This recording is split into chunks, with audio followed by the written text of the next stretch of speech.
Yes, hello. Magandang araw po sa ating lahat. Ngayon naman ay sasamahan nyo ako at tayo ay mamasyal dito sa SM Baguio City.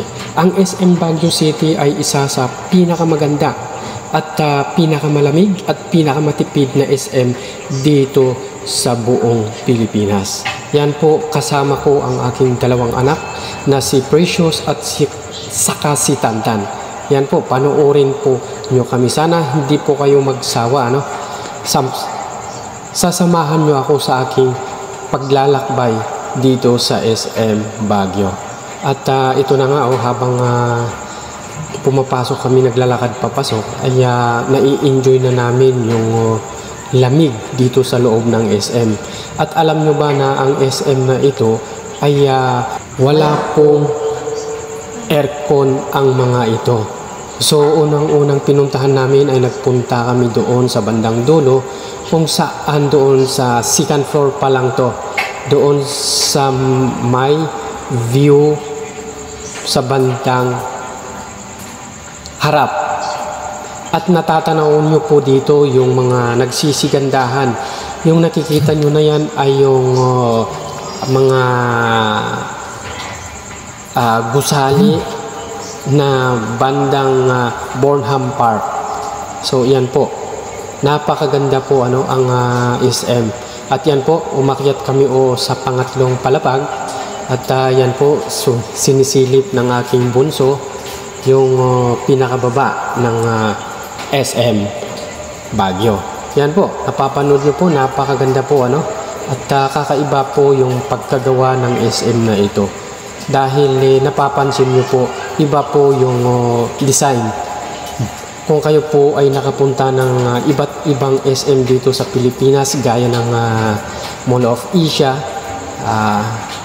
sa North EDSA, at saka dito po sa buong Pilipinas, ay kakaiba po ang pagkagawa o design nito. So may mamamangha po kayo sa kagandahan at sa lamig dito sa loob ng SM na ito. At alam nyo po, ang lahat ng mga negosyante rito ay hindi po sila lugi pagdating sa kuryente, dahil isa rin itong pinakamatipid. Wala kang magagastos na kuryente. So palagay ko po ang mga may-ari ng mga pwesto dito sa loob ng SM ay malaki po ang kanilang kinikita, So pagdating ng araw ay ating matatanong yung mga negosyante dito sa loob ng SM. At syempre, umakyat kami dito na po sa pinakataas at napansin po namin na napakaganda palang pwedeng pasyalan dito. Alam nyo po, ang SM na ito dito sa Baguio City, akala nyo kakain lang, manood ng sine at mamili ng mga damit. Pero ang nakikita nyo na yan, may mga nagde-date dito na mag-girlfriend, mag-boyfriend, at mga pamilya at mga magkakaibigan. Dito sila nagkakaroon ng kasiyahan bilang barkada, kaibigan at family. Yan po, nakikita nyo po, ang daming lumilibot dito. Napakarami pong lumilibot dito. Ay naku po, pasensya na po at ako'y nabubulol. Yan po si Tantan, ang aking bunso. Paikot ng paikot, walang kapaguran sa pag-iikot. Yan po, grabe po ang kagandahan talaga ng SM Baguio. Yan po, si Precious din, kumukuha na rin po ng view dito sa SM Baguio. Kinukunan niya yung bandang na po yan, bandang Bornham na po yan. At ang nakikita nyo na yan ay mga bahay-bahay at mga gusali po, diba? So yan po, nagsisigandahan. At syempre, ikot ulit tayo dahil marami pa pong pwedeng iikutan dito. Di ko nga po alam kung paano po tayo matatapos sa pag-iikot dito sa loob ng SM Baguio. Dahil ang akala ko lang po ay kakain lang po kami rito, dahil gutom na gutom daw ang aking bunso. Pero nung nakita niya na napakaraming pwedeng pasyalan dito, nakita nyo, Ang dami pong mga tao, gabi na po yan. Kung hindi po ako magkamali, mag-aalas 9 na po ngayon. At yan po, maraming design.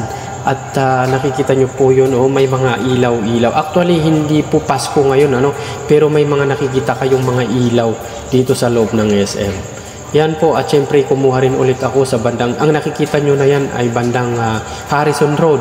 Diyan po makikita yung People's Park kung saan po nagko-concert yung mga dating mga magagaling na singers natin gaya ng mga artista. At yan po, balik tayo dito sa loob. Paikot-ikot ako rito dahil namamangha ako sa luwang, namamangha ako sa kagandahan, at namamangha ako sa lamig na aking nararamdaman. Napakasarap po. At syempre ito na po dahil sa kakaikot po namin ay ramdaman ko rin ang kapaguran. At syempre ito na, pababa na kami. At kami po ay maghahanap ng ibang pwedeng makakainan o pwedeng pagkakapihan. So nagutom na ang aking bunso at sabi niya kakain na po tayo. Dahil yan po, kami po ay nakapag-order dito sa di po ako magkamali ay dito lang po yan sa Shakey's. Yan po. Okay. So napakasarap po ang order dito, napakasarap pong kumain dahil napakalamig po. So bawat isa sa amin ay na-enjoy naman namin ang paglilibot dito sa SM Baguio. At hanggang dyan lang po mga kapuso at kapamilya. Maraming salamat po.